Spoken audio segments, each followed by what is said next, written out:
قل إن كنتم تحبون الله فاتبعوني يحببكم الله. بسم الله الرحمن الرحيم. الحمد لله رب العالمين والصلاة والسلام على سيد الأنبياء والمرسلين وعلى آله وصحبه أجمعين، أما بعد. رب اشرح لي صدري ويسر لي أمري واحلل عقدة من لساني يفقهوا قولي رب زدنی علما. معزز ناظرین، سوشل میڈیا میں ایک خاتون کی طرف سے پردے سے متعلق مجھے ایک سوال موصول ہوا ہے. یہ سوال دو چھوٹے حصوں پر مشتمل ہے اور ہر گھر میں پیش آنے والا ایک مسئلہ اس سوال میں پوچھا گیا ہے. اور چونکہ عام طور پر ہمارے علماء اور مفتیان اس مسئلے کو بڑے تنگ نظری سے اور بہت ہی زیادہ سختی کے ساتھ بیان کرتے ہیں، جس کی وجہ سے یہ عموم بلوہ والا جو مسئلہ ہے، اس مسئلے پر عمل کرنا مسلمان خواتین کے لیے تھوڑا سا دشوار ہو جاتا ہے. اس لیے مجھے مناسب معلوم ہوا کہ اس سوال کو اس کے جواب کے ساتھ آپ حضرات کے ساتھ میں شیئر کروں، اور قرآن و حدیث کی روشنی میں اور نیز فقہ کی جو معتبر کتابیں ہیں ان کے حوالے سے میں اس مسئلے کی وضاحت آپ حضرات کے سامنے پیش کروں. اس بہن کی طرف سے جو سوال مجھ سے پوچھا گیا وہ سوال دو حصوں پر مشتمل ہے. سوال کا پہلا حصہ یہ ہے کہ ایک لڑکی کا، ایک خاتون کا اس کے محارم کے حق میں کس قدر پردے کا اہتمام ضروری ہے. اس سوال کو سمجھنے سے پہلے آپ کو یہ جان لینا ضروری ہے کہ ایک لڑکی کے لیے، ایک خاتون کے لیے محرم کون ہوتا ہے. اس کا بیان قرآن کریم کے سورۃ النور کی آیات میں بھی موجود ہے اور سورۃ النساء کی آیات میں بھی اس کا بیان ہے کہ ایک خاتون کا محرم کون ہے. سورۃ النور کی آیات جس میں پردے کا بیان ہوا ہے، آیات نمبر 31، اس میں اللہ رب العزت فرماتے ہیں وَقُلْ لِلْمُؤْمِنَاتِ يَغْضُضْنَ مِنْ أَبْصَارِهِنَّ وَيَحْفَظْنَ فُرُوجَهُنَّ وَلَا يُبْدِينَ زِينَتَهُنَّ إِلَّا لِبُعُولَتِهِنَّ أَوْ آبَائِهِنَّ إِلَى آخِرِهِ. آیات تھوڑی سی لمبی ہے.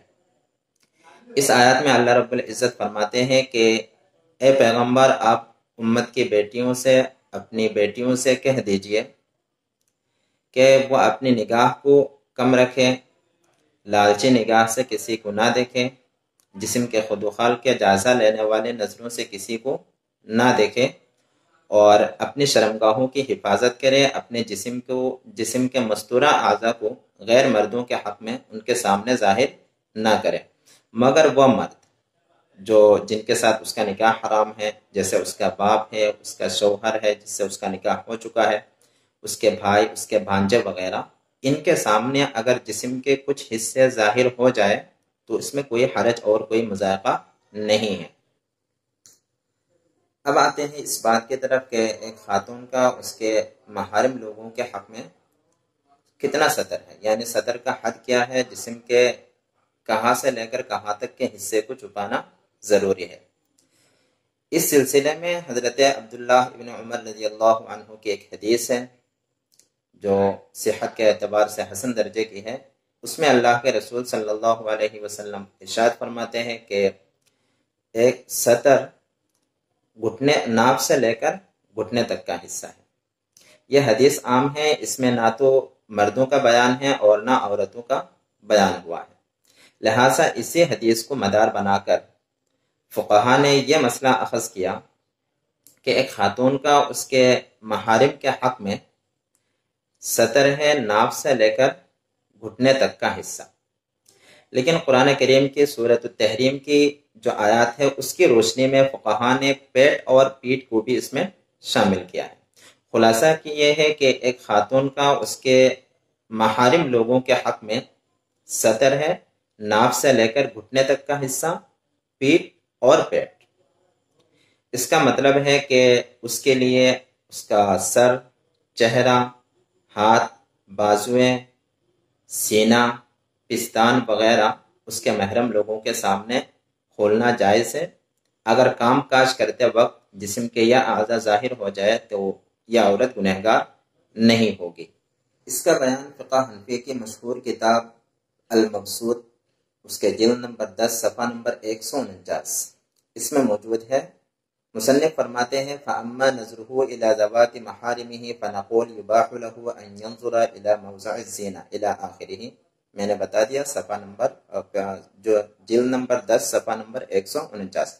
اس میں بتایا گیا کہ اس کے لیے اس کا سینہ، ہاتھ، بازوے، چہرہ، سر، بال وغیرہ محرم لوگوں کے حق میں کھولنا جائز ہے۔ اسی طرح سے یہ مسئلہ فقہ حنفی کی ایک دوسری مشہور کتاب فتویٰ شامی اس کے جلد نمبر 1 صفحہ نمبر 405 اس میں بھی موجود ہے، یہی بتایا گیا ہے۔ ان دونوں ہی کتاب میں یا فقہ حنفی کے جو مشہور ترین کتابیں ہیں اور فقہاء احناف جو فتویٰ دیتے ہیں وہ یہی ہے کہ ایک عورت کا، ایک خاتون کا اس کے محارم لوگوں کے حق میں صرف پیٹھ، پیر، ناف سے لے کر گھٹنے تک کا حصہ صدر ہے، سینہ اس میں شامل نہیں ہے۔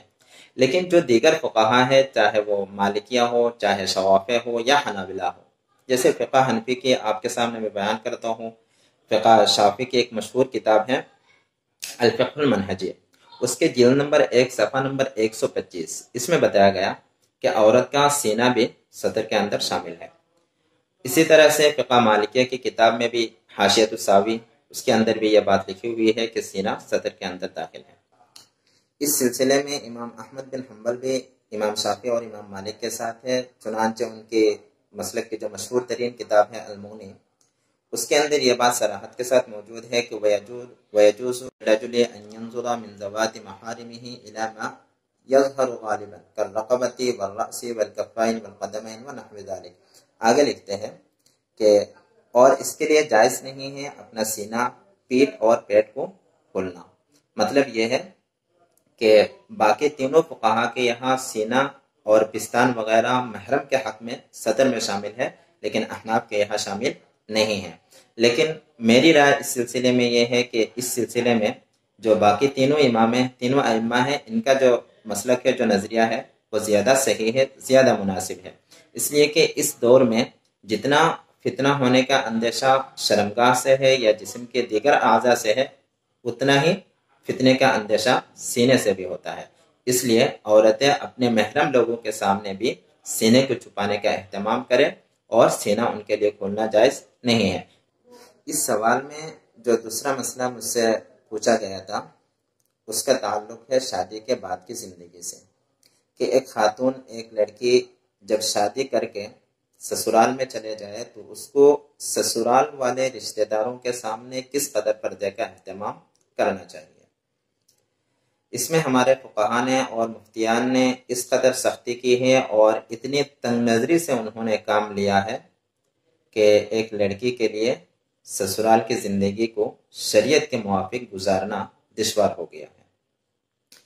چنانچہ عام طور پر اس سلسلے میں ایک حدیث بیان کی جاتی ہے جو متفق علیہ حدیث ہے، بخاری مسلم دونوں ہی کتاب میں، اور اس کے علاوہ دیگر بھی احادیث کی کتابوں میں یہ حدیث موجود ہے۔ صحیح بخاری حدیث نمبر 5228 اور صحیح مسلم 5668، اس کے علاوہ 5670 یہ حدیث نمبر ہے۔ حضرت عقبہ بن عامر رضی اللہ عنہ کی یہ حدیث ہے، تمام ہی کتابوں میں انہی صحابی سے یہ حدیث مروی ہے۔ حدیث کا مفہوم یہ ہے، یا حدیث میں بیان کیا گیا مسئلہ یہ ہے کہ کوئی عورت کسی غیر محرم مردوں کے ساتھ یا کوئی مرد کسی غیر محرم عورتوں کے ساتھ تنہائی میں ملاقات نہ کرے، ان سے نہ ملے۔ حدیث کے اندر جس سسرالی رشتہ دار کو موت کے ساتھ تشبیہ دی گئی ہے اس کے لیے عربی زبان کا لفظ استعمال ہوا الحم۔ اللہ کے رسول نے فرمایا الحم الموت۔ اب سوال یہ ہے یا بات یہ ہے کہ ہم سے کون رشتہ دار مراد ہے؟ اس کی شرح میں، یعنی اس حدیث میں استعمال ہونے والا جو لفظ ہے الحم، اس کی شرح خود صحیح مسلم کی ایک دوسری حدیث میں موجود ہے، حدیث نمبر 5670۔ اس میں خود اللہ کے رسول صلی اللہ علیہ وسلم نے فرما دیا کہ ہم سے مراد سسرالی رشتہ دار جیسے شوہر کے بھائی ہے، یا ایک عورت کا اس کے چچزاد بھائی ہے، خالزاد بھائی وغیرہ، جو دور کے تھوڑے سے قریبی رشتہ دار ہے لیکن غیر محرم ہے، یہ لوگ مراد ہے۔ کہ ان کے ساتھ تنہائی میں ملاقات اور زیادہ ہے۔ چچزاد بھائی گھر میں آتا ہے تو کسی کو اندیشہ نہیں ہوتا، اس کو سارا کچھ اندر کی حالت معلوم ہے، تو اس لیے فتنہ زیادہ ہے، لہٰذا تنہائی میں یہ لوگ ملاقات نہ کریں۔ ہاں، اگر گھر میں دوسرے لوگ موجود ہیں تو کیا ایک عورت ان کے سامنے اپنا چہرے ظاہر کر کے آ سکتی ہے، ان سے بات چیت کر سکتی ہے، یا مجلس میں ان کے ساتھ بیٹھ سکتی ہے یا نہیں بیٹھ سکتی ہے؟ اس کی کوئی ممانعت حدیث کے اندر نہیں ہے، اور یہ بات قرآن و حدیث کی آیات کے بھی خلاف ہے۔ لیکن ہمارے فقہا کی جو عام طور پر فتویٰ ہے وہ یہی ہے کہ ان کے سامنے پوری طرح سے حجاب کا اہتمام کرے، جس طرح سے کوئی دور کے اجنبی مرد کے سامنے ایک عورت حجاب کا اہتمام کرتی ہے، اپنا چہرہ چھپاتی ہے، ان سے بات چیت نہیں کرتی، مطلب پوری طرح سے دوری بنا کر رکھتی ہے، تو ایسے ہی دوری ان سے بھی بنا کر رکھیں۔ یہ فتویٰ عام طور پر دیا جاتا ہے، اور یہی وہ چیز ہے کہ جس سے زندگی بڑی دشوار ہو جاتی ہے۔ ایک عورت کے لیے شریعت پر عمل کرنا ممکن نہیں رہتا کہ وہ اس کے گھر میں ہمیشہ آنے جانے والے قریبی رشتہ دار، جیسے چچزاد بھائی، خالازاد بھائی، یا پھر دیور کا شوہر کا جو بھائی ہے وہ دیور جسے کہا جاتا ہے، ان سب لوگوں کے سامنے جسے اس کا ہر روز ہر وقت آمنا سامنا ہوتا ہو، ان کے سامنے اس قدر پردے کا اہتمام بہت ہی دشوار ہے۔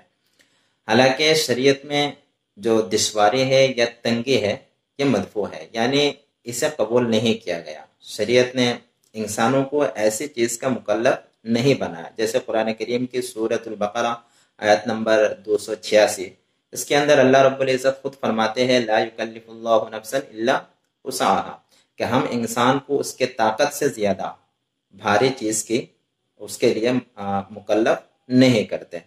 اسی طرح سے سورۃ البقرہ آیت نمبر 185، یرید اللہ بکم الیسر ولا یرید بکم العسر، کہ اللہ تمہارے ساتھ آسانی کا معاملہ کرنا چاہتا ہے، اللہ تمہارے ساتھ سختی کا، تنگی کا معاملہ نہیں کرنا چاہتا۔ اس طرح کی بے شمار آیتیں قرآن کریم میں موجود ہے، جیسے سورۃ الحج آیت نمبر 78، ما جعل علیکم فی الدین من حرج، کہ اللہ نے دین میں کسی قسم کی کوئی تنگی نہیں رکھی ہے۔ اسی طرح سے دیگر آیاتیں ہیں جو اس بات پر دلالت کرتی ہے کہ دین کے اندر کوئی سختی نہیں ہونا چاہیے۔ اللہ ایسے کسی مسئلے کا انسان کو مکلف نہیں بناتا کہ جس پر عمل کرنا اس کے لیے مشکل ہے۔ اور یہ جو مسئلہ ہمارے فقہا بیان کرتے ہیں، آپ ذرا سوچ سکتے ہیں کہ اس پر عمل کرنا بھی مشکل ہے، اور ان آیاتوں کی روشنی میں ہم یہ کہہ سکتے ہیں کہ اس قدر مسئلہ بیان نہیں ہونا چاہیے تھا۔ تو مسئلہ یہ ہے کہ کوئی عورت اپنے اس طرح کے قریبی غیر محرم رشتہ دار ان کے ساتھ بات چیت کر سکتی ہیں، ان کے سامنے جا سکتی ہیں، البتہ ایک دوری بنا کر ضرور وہ رکھے گی۔ جتنا تعلق یا جتنا اختلاط وہ اپنے محرم لوگوں کے ساتھ رکھتی ہے، اس قدر اختلاط ان کے ساتھ بہرحال رکھنا حرام ہے، لیکن ان کے سامنے جانا، ان کو کھانا پروسنا، ان سے بات چیت کرنا، یہ چیزیں جائز ہیں۔ ہاں، اگر ان رشتہ داروں میں سے کسی سے بدتمیزی کی یا کسی سے فتنے کے اندیشہ ہو تو اسے گھر میں ہی نہ آنے دیا جائے۔ قرآن کریم میں اسی وجہ سے آیات استئذان نازل ہوا کہ کسی گھر میں جب جاؤ تو پہلے اجازت چاہو، اگر اجازت ملے تو اندر جاؤ، اگر اجازت نہ ملے تو واپس آ جاؤ۔ تو یہ اجازت والا مسئلہ تو اسی طرح کے لوگوں کے لیے ہے۔ چنانچہ یہ دیور بابی یا چچزاد بھائی اور چچزاد بہن وغیرہ بات چیت کر سکتے ہیں، لیکن ان بات چیت میں فتنے والی بات نہیں ہونا چاہیے۔ کچھ شرعی جو احکامات ہیں ان کی رعایت اگر ان میں ہے تو پھر ان سے بات چیت میں کوئی حرج نہیں ہے۔ قرآن کریم کی سورۃ الاحزاب آیت نمبر 32، اس میں اللہ رب العزت فرماتے ہیں کہ فَلَا تَخْضَعْنَ بِالْقَوْلِ فَيَطْمَعَ الَّذِي فِي قَلْبِهِ مَرَضٌ، کہ تم ان کے ساتھ اس قدر نرمی کے ساتھ اور اتنی میٹھے آواز میں بات نہ کرو کہ اگر ان میں سے کسی کے دل میں کوئی کجی ہے، کوئی چیز ہے، تو پھر وہ تمہاری طرف مائل ہو جائے، اس لیے ان سے ایسی بات ہی نہ کی جائے۔ لیکن عورت کو اس چیز کے لیے مجبور کرنا کہ وہ اس طرح کے رشتہ دار کے سامنے ہی نہ جائے، ان سے بالکل بات چیت نہ کرے اور بالکل اجنبیوں سے سلوک کرے، تو اس طرح کی زندگی گھر والے زندگی جو ہے اس کو دشوار بنا دیتی ہے، اور اس کے لیے ان کے پاس کوئی دلیل نہیں ہے۔ دلیل تو وہی تھی کہ الحم و الموت یہی لفظ لیتے ہیں، اور اس سے وہ یہ مسئلہ بیان کر دیتے ہیں کہ دیور سے زیادہ خطرہ ہے، اس لیے اس سے زیادہ دوری اور رکھنی چاہیے۔ حالانکہ اس حدیث کو اگر پوری حدیث آپ پڑھیں گے شروع سے لے کر صحیح بخاری اور صحیح مسلم میں، یہ حدیث بالکل ایک الفاظ میں موجود ہے کہ اللہ کے رسول صلی اللہ علیہ وسلم نے ارشاد فرمایا کہ تم میں سے کوئی شخص، ترجمہ ہے کہ تم میں سے کوئی شخص کسی اجنبی مرد سے، غیر محرم مرد سے تنہائی میں نہ ملے۔ ایک انصاری صحابی نے پوچھا کہ دیور سے مل سکتا ہے؟ اللہ کے رسول نے فرمایا کہ اس سے خطرہ اور زیادہ ہے۔ تو یہاں تنہائی میں ملنے کی بات ہو رہی ہے، بات چیت کی یا سامنے آنے کی بات بالکل بھی نہیں ہو رہی ہے۔ تو مسئلہ خلاصہ یہ نکلتا ہے کہ دیور، جھیٹ، چچزاد بھائی، خالزاد بھائی وغیرہ یہ ہمارے قریبی رشتہ دار ہیں، اور ان کے ساتھ بالکل اجنبی والا پردہ نہیں ہے، شریعت نے ہمیں اس کے لیے مکلف نہیں بنایا۔ واعتصموا بحبل الله جميعا ولا تفرقوا